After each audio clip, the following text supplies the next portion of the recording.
on va maintenant installer Laravel Breeze en mode SSR, c'est-à-dire Server-Side Rendering.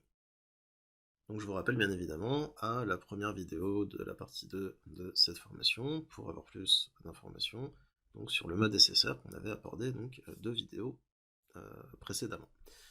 Donc on va tout de suite se rendre dans la documentation d'Inertia.js et dans la doc ici, dans la sidebar à gauche, vous avez tout en bas Server-Side Rendering. Donc on vous donne des explications que je vous ai données donc en début de formation. Et on nous dit qu'il existe des starter kits donc dans Laravel, que vous connaissez, Laravel Breeze, hein, si on va dans la documentation Laravel par exemple, voilà, documentation, on va taper Breeze, voilà, Laravel Breeze, ça fait partie des starter kits avec également Laravel Jetstream.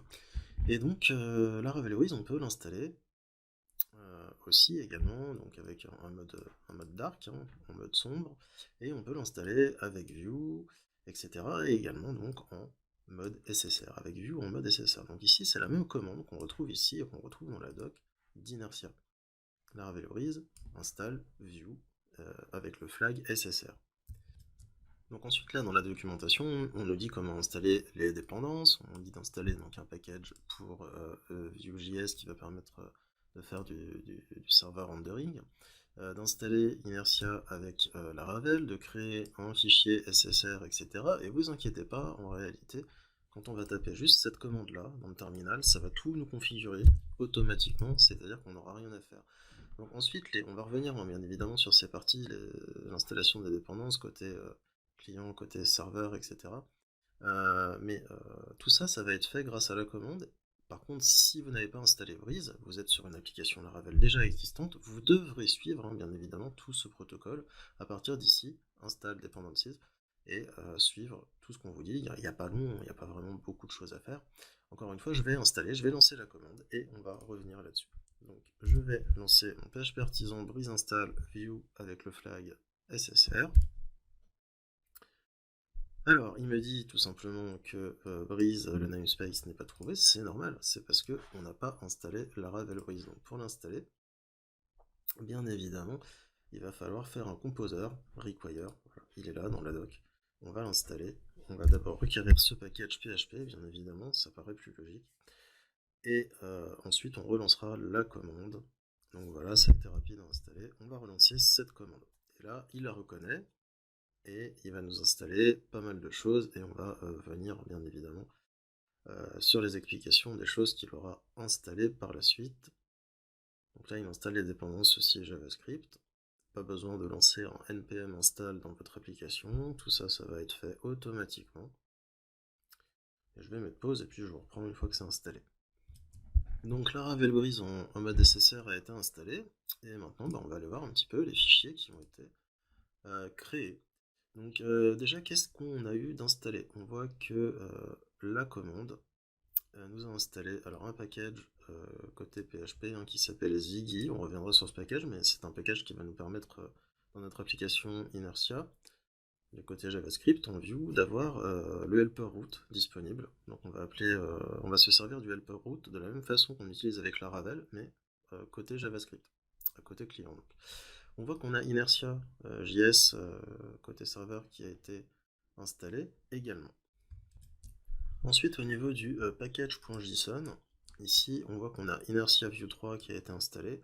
On voit qu'on a Vue.js plugin, Vue Server Renderer, le Laravel Vite plugin, Vue bien évidemment, et qu'on a la commande ici de build qui a été changée par rapport à celle qu'on a habituellement. Là, on a vite build et vite build SSR. Alors, si on se rend dans la documentation, on va voir qu'en fait, ça correspond exactement à ce qu'on nous demande de faire. D'installer le serveur Vue Server Renderer. On voit qu'ici, il a été installé à ce niveau-là. On nous dit qu'il faut requérir le package Inertia.js, Inertia Laravel. On a vu dans le composer JSON qu'il était installé. On nous dit qu'il faut créer un fichier resources.js ssr.js et le peupler avec ce genre de code, avec ce code-là, et bien si on va voir ici dans resource.js, on voit qu'ici on a un fichier ssr.js, et que dans ce fichier, effectivement, on a un fichier qui ressemble, hein, étrangement, si ce n'est pas exactement le même à celui qu'on voit ici. Voilà. Encore une fois, avec Ziggy, qui est installé ici, donc côté JavaScript, et qui va nous permettre d'utiliser les routes, comme on utilise les routes côté PHP, mais cette fois-ci en JavaScript. On voit que le plugin a été initialisé, configuré ici.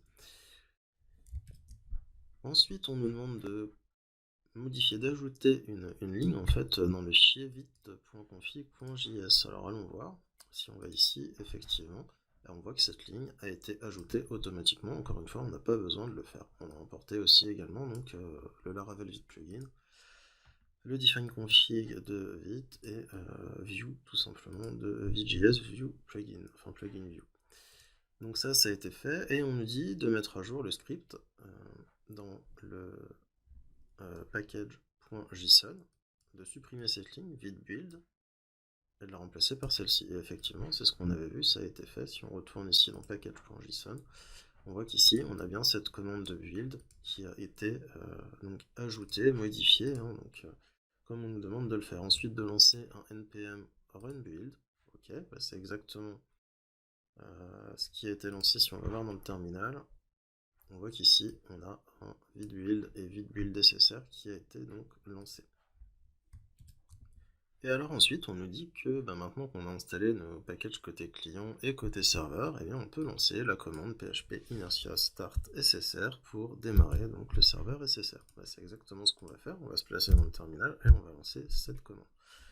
Tout s'est bien passé. On nous dit que le serveur inertia a bien démarré. Et donc on va se rendre ici dans notre application. On voit qu'ici on a les liens login et register qui ont fait leur apparition puisque nous sommes nous avons installé Breeze et nous avons donc à disponibilité donc ce package. Donc ce qu'on peut remarquer ici, quand on va naviguer, c'est que le bouton Reload ne s'active pas, les pages ne sont pas rechargées, donc on a le comportement d'une SPA. Par exemple, si ici je vais dans Forgot Your Password, je clique, vous voyez ici, observez le bouton, il n'a pas bougé. Je reviens ici sur la page d'accueil, pareil, je vais sur la page Register, il n'y a pas de souci, je reviens sur la page Login, ok, ça fonctionne comme une SPA. En revanche, si je fais afficher le code source et que je me mets donc à chercher du code HTML, par exemple le input, voilà, ici j'ai donc, je vois que j'ai des inputs, j'ai l'input de type password, je peux rechercher d'autres inputs. Voilà, je vois qu'à chaque fois, donc j'ai le input aussi pour le champ email, donc ce qui correspond ici au code HTML que l'on a. Donc dans une SPA, on n'a pas accès à ce code source du contenu de la page. Il n'y a rien. Quand on va dans une SPA, on fait clic droit, afficher code source, on a juste du JavaScript. On n'a pas de code HTML comme ça, comme dans une application PHP, où là on fait clic droit, afficher le code source, et on a tout le code source de l'application. Là, c'est exactement la même chose. Donc pour les moteurs de recherche, il va se passer exactement la même chose que si c'était une application PHP, sauf que pour nous et pour l'utilisateur, ça a le comportement d'une SPA. Donc on a aussi, bien évidemment, si vous faites title, voilà, vous avez également les balises title, voilà, vous en avez deux, on va voir la différence entre les deux, pourquoi il y en a deux.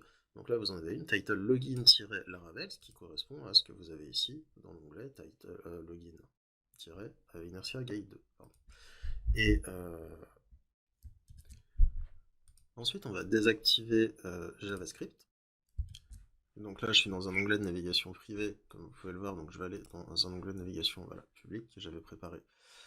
Et ici je vais mettre ne pas autoriser les sites à utiliser JavaScript. Et donc si là j'actualise la page, vous voyez que ça fonctionne quand même. Ça fonctionne quand même. Et je peux y aller, là je peux aller sur Forgot Password, là vous allez voir un reload à ce niveau-là, je peux aller sur la page d'accueil, à chaque fois vous allez voir un reload, mais vous voyez bien que mon application fonctionne de la même façon que tout à l'heure, donc, alors que JavaScript n'est plus autorisé. Donc là on n'est plus dans une SPA, et donc ça c'est effectivement la preuve qu'on est dans une application qui est rendue côté serveur, puisque le JavaScript est désactivé.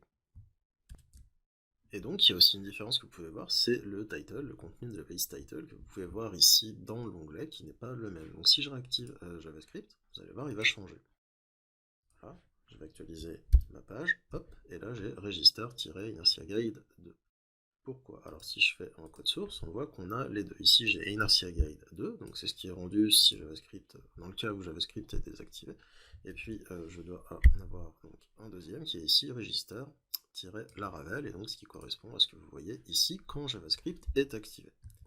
Donc pour comprendre pourquoi, on va se rendre dans notre application et on va aller tout simplement dans Resources, Views et ici dans App. Donc app.blade.php, c'est notre fichier route en fait, hein, dans lequel on peut voir que l'installation est tout configurée ici. On a le inertia head qui nous permet donc d'avoir les en-têtes, on a addVit qui nous permet donc aussi également d'avoir le fichier resource.js app.js, d'importer les bonnes pages en fonction de la page demandée. Ici le add_route c'est par rapport au helper Ziggy pour pouvoir utiliser les routes en JavaScript comme on les utilise en PHP, et puis le inertia hein, qui nous sert donc l'application dans le template. Et donc pour en revenir à ce qu'on disait, au niveau du titre, la balise title, ici on a config appname, donc c'est le titre qu'on voit tout simplement quand il est affiché en PHP, quand JavaScript est désactivé. Config appname, en gros ça va nous servir ici dans le fichier .m, le titre qu'on a défini ici, inertia guide 2. Alors pourquoi quand JavaScript est activé, on n'a pas seulement inertia guide 2, mais on a aussi le nom de la page, c'est-à-dire en l'occurrence la page register. Et bien tout simplement, si on se rend dans app.js, on voit qu'ici, dans une variable, dans une constante, pardon, appname, on va chercher le premier élément, title, hein, avec l'index 0, et on prend ce qu'il y a à l'intérieur de cette balise. Si on trouve rien, on met la ravel, mais là, en l'occurrence, on prend ce qu'il y a à l'intérieur de cette balise. Et ensuite, quand on crée l'application Inertia, on dit, tu vas, en titre, tu vas me mettre le titre de la page, concaténé à-appname. Donc le -appname, c'est ce que vous voyez là, -inertia guide 2. Ça, c'est normal. Mais alors, le title, d'où il vient? Par exemple, si on est dans la page register, on va aller dans les pages ici. Page, haute, register. Et dans cette page, qui est donc un composant view, tout simplement, on voit qu'ici, on a le composant head et title register. Donc c'est ça, c'est le titre de la page pour la page register. Hein, pour la page login, ça fonctionne de la même façon. On peut aller voir ici, pareil, j'ai head, title, login. OK. Et concaténer, donc, tiret avec un tiret et le nom de l'application, donc en l'occurrence inertia guide 2 comme on l'a défini dans le fichier de configuration. Voilà. Et vous pouvez voir, c'est ici si je vais sur login-inertia guide 2. Voilà, enfin en l'occurrence vous l'aurez compris, là on a une application SSR, la preuve, on a désactivé JavaScript, elle fonctionnait toujours. La seule différence, c'est qu'à chaque fois, ça nous rechargeait la page, contrairement à quand JavaScript est activé, où là, on a vraiment le comportement d'une SPA. Mais dans tous les cas, on a le code source, et les moteurs de recherche peuvent indexer le site de la même façon que si on avait créé notre application uniquement en PHP ou avec un langage côté serveur, n'importe lequel, sans avoir de JavaScript. Voilà, c'est ça la magie d'Inertia et du mode SSR surtout.